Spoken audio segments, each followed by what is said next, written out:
San Francisco 49ers George Kittle pops up on the NFL Top 100 at 31. I believe he was 15 or 14 the year prior. So he drops back a little bit, which is interesting because I still believe that George Kittle was the best tight end in the NFL last year. Yes, Brock Bowers had better numbers, but he also had 50 more targets or something in that range for compared to George Kittle. So a ton more opportunities. And again, I just find that interesting how that's never weighted in the conversation. I believe George had more touchdowns, if I'm not mistaken. Obviously, Bowers had way more receptions. But to me, George was still the best tight end in the NFL because, again, one of the key elements of playing tight end is being a blocker. Yes, not just catching the football. That makes you one-dimensional as a tight end. You have to be able to be a dual tight end to be able to block and catch at a high level, and no one does it at a better rate than George Kittle. He is tight end 1.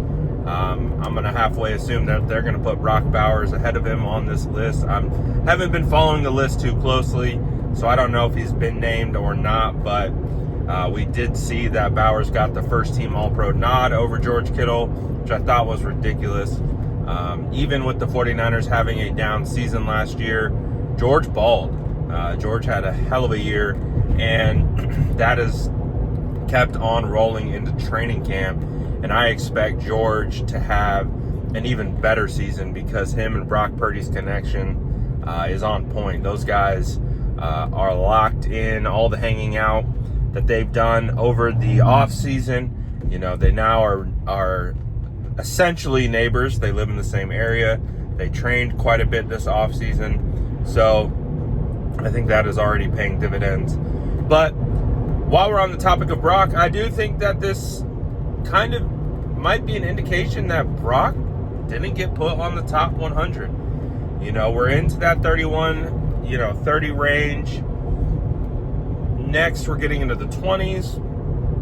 I can't remember what Brock was ranked at the year prior when he was, obviously leading the San Francisco 49ers to a Super Bowl appearance versus the Chiefs, having, being an MVP finalist.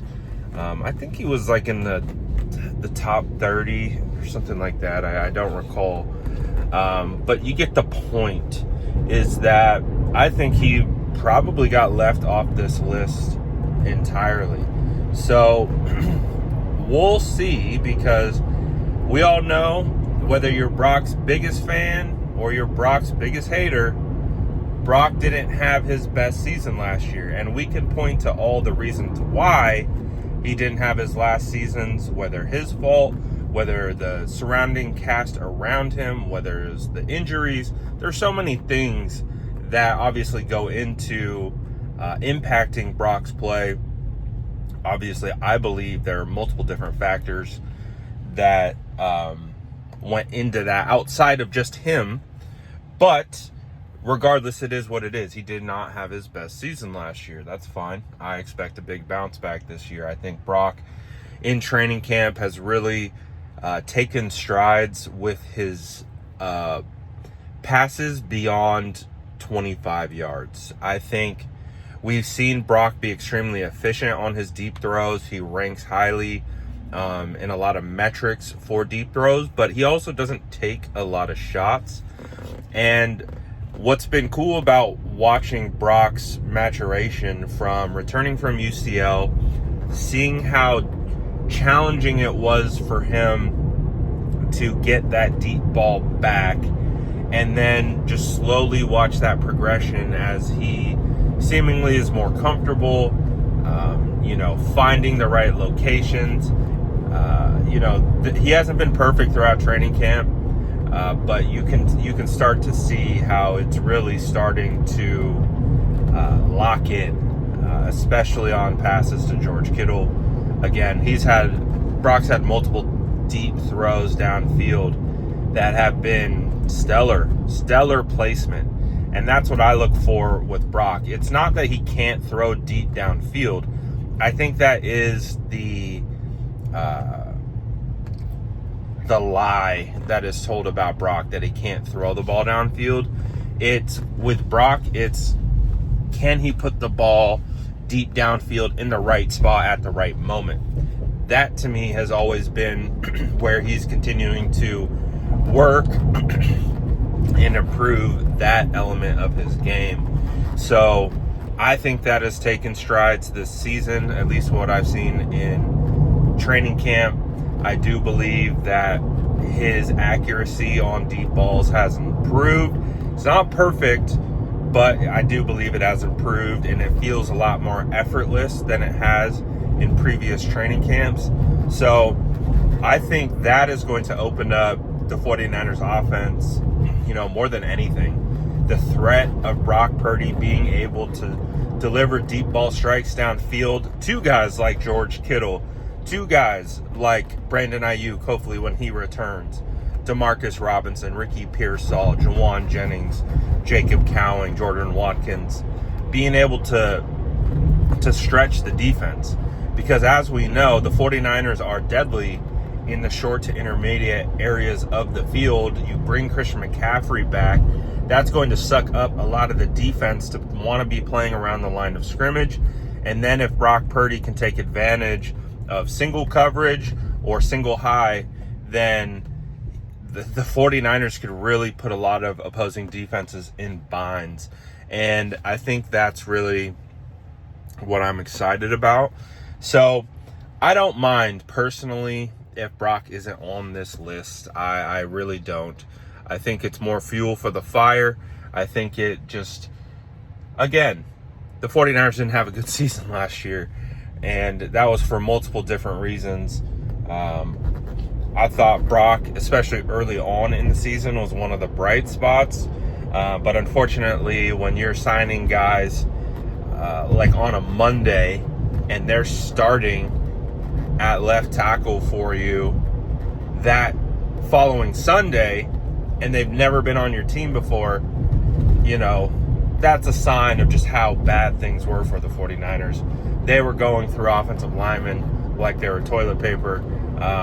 It was just an unfortunate year. It was an unfortunate situation, and a lot of unfortunate things transpired, and it is what it is. That year is behind us, but I think there's a lot to learn. I think there's a lot to glean from that season, and this training camp, in my opinion, has been a strong indication that I think this team's energy is back. I think that competitive juice has been flowing. That I can't say for last year. And I think that's why anyone who went to training camp last year could sense that something was off. The energy, all of it. Like I had mentioned last year, the 8-7 day, Dwight Clark Day, which is a big day for the, training camp and the organization. They bring out all the alumni. It's a good day to represent Dwight Clark. It's the worst practice I think I'd ever seen from the San Francisco 49ers over the last 4 or 5 years. So, and I think that just, again, was emblematic of some of the 49ers issues. But obviously, this video was about George Kittle getting into the top 100. It obviously transitioned into Brock being snubbed, and then into what I think the 49ers could be this year. So yes, a little bit of a tangent and all that stuff. And I just wanted to apologize for having to make this video while driving. But I do want to make it abundantly clear. My eyes are on the road. I am not looking at my phone. My arm is acting as if it's a tripod. And I'm fully engaged on everything that's going on around me, and I can still talk. 49ers football, it's what you got to do. We got to multitask around here. You know the vibes. I'm stopped now so I can look at the camera. But again, I think good things are coming this year. the number one thing that the 49ers need to worry about is health. That is it. And if they can stay healthy, they could absolutely be a problem this year. But let me know what you think in the comments below. And as always, make sure to like and subscribe for more updates.